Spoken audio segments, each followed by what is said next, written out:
আসসালামু আলাইকুম। গতকালকে আগুনে দুর্ঘটনায় গতকালকে কয়েকটি দোকান পুড়ে গেছে।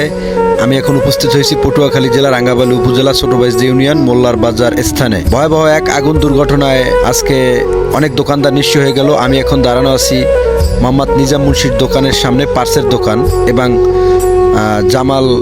জামাল মুন্সির দোকানের সামনে, ইলেকট্রনিক্সের দোকানের সামনে। আরও কয়েকটি দোকান পুড়ে গেছে। আর একটা দোকান হয়েছে গিয়া রাসেল আখন গার্মেন্টসের দোকান ছিল। আমি এখন পার্সের দোকানের সামনে, এই যে আমরা পার্স খুঁজে পুরাতন পার্সগুলো খুঁজে উঠানোর চেষ্টা করতেছি। জামাল মুন্সির দোকানের সামনে, এই যে আপনারা দেখতেছেন, এটা ছিল জামাল মুন্সির দোকান। ইব্রাহিম ব্যাপারী, জামাল মুন্সি, নিজাম মুন্সি এবং সিদ্দিক দোকানদার, 4 দোকানদার। আর হইল গিয়া রাসেল আখনের গার্মেন্টসের দোকান। মোটামুটি কায়দায় প্রত্যেকটা দোকানই মাল ভরপুর ছিল এবং প্রত্যেকটা দোকানই মোল্লার বাজার অনেক পুরনো ব্যবসায়ী। আজকে যে ভয়াবহ দুর্ঘটনা ঘটছে, এই দুর্ঘটনা ঘটার জন্য আমরা সবাই আসলে দুঃখজনক।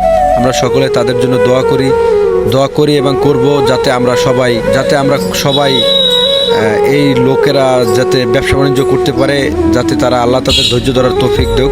আমরা সকলে তাদের প্রতি দোয়া করি যেন আল্লাহ তারা ধৈর্য ধরার তৌফিক দেখ। এই যে গার্মেন্টসের দোকানটা দেখতেছেন আমার সামনে, যে টাইনিয়া দেখাচ্ছে আপনাদেরকে, সকলে দোয়া করবেন। আমরা যারা দেশ এবং দেশের বাইরে থেকে এই ভিডিওটা দেখব, সকলে সবার জন্য দোয়া করব। এই যে রাসেল আখনের দোকানটা পুরে ছাই হয়ে গেছে, এই দোকানটা এখন আমার সামনে আছে।